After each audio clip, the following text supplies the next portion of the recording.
বৃষ্টি ভেজা দিনের এক রাশ ভালোবাসা নিয়ে আমি ঘাটাল থেকে হাসি খুশি মিঠু দিই তোমাদের কাছে চলে এলাম আমার আজকের স্পেশাল ঘুগনির রেসিপিটা নিয়ে।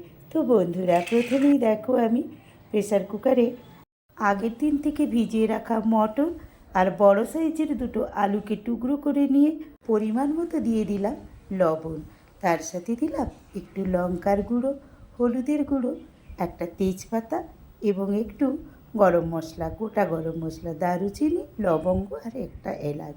পরিমাণ মতো জল দিয়ে দুটো সিটি দিয়ে মটর আলুটাকে প্রথমেই আমি সেদ্ধ করে নিয়েছি। হয়তো তোমরা ভাবছো স্পেশাল ঘুগনি আবার কেমন, এই রকমই তো সবাই আমরা ঘুগনি করি। তো বন্ধুরা, আগে আগে দেখো হোতা হ্যাঁ ক্যা। তো বন্ধুরা দেখো কেন স্পেশাল বলেছি। এই যে এটা ছিল খাসি মাংসের চর্বি।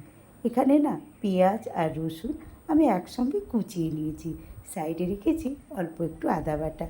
গ্যাসের উনুনে কড়াই বসিয়ে তেল গরম করতে দিয়ে দিলাম। আমি এখানে ব্যবহার করেছি সরিষার তেল।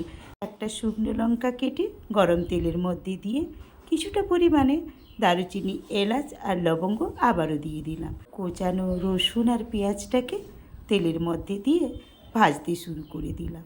তারপরে একটু ভাজা ভাজা হয়ে যেতে আদা বাটা দিয়ে দিয়েছি। তারপরে অল্প একটু জল দিয়ে হলুদ আর আবারও একটু লঙ্কার গুঁড়ো দিয়ে ভালো করে ভাজলাম। কম তেল দিয়েছি কেন বলো তো, ওই যে খাসি মাংসের চর্বিটা রয়েছে ওখান থেকে তেল বেরোবে, তাই। পরে দিয়ে দিলাম একটু টমেটো কুচোনো। ভালো করে ভাজা হয়ে যেতে এই যে দেখো খাসি মাংসের চর্বিটা আমি কড়াইয়ের মধ্যে দিয়ে দিলাম। মশলার সাথে ভালো করে আমি এই চর্বিটাকে এখন কষিয়ে নেব অল্প অল্প জল দিয়ে দিয়ে। তো বন্ধুরা, কেমন লাগছে বলো তো আজকের এই ঘুগনি রান্নার রেসিপিটা? আশা করছি ভালো লাগছে। গল্প করতে করতে দেখো খাসির চর্বিটা খুব সুন্দর করে কষানো হয়ে গেছে। তো বন্ধুরা, আমার এই স্পেশাল ঘুগনির রেসিপিটা ভালো লাগলে লাইক, শেয়ার, কমেন্ট অবশ্যই করে দিও।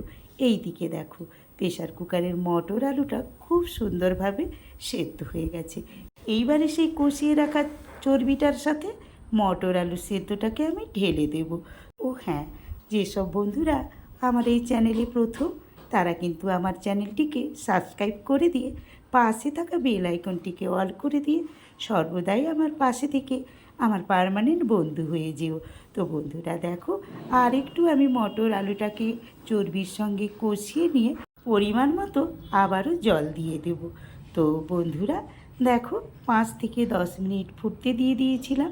কি সুন্দর মন রাঙানো কালার হয়েছে দেখো বন্ধুরা, কি ইচ্ছে করছে খেতে। ঝটপট চলে এসো আমার বাড়ি।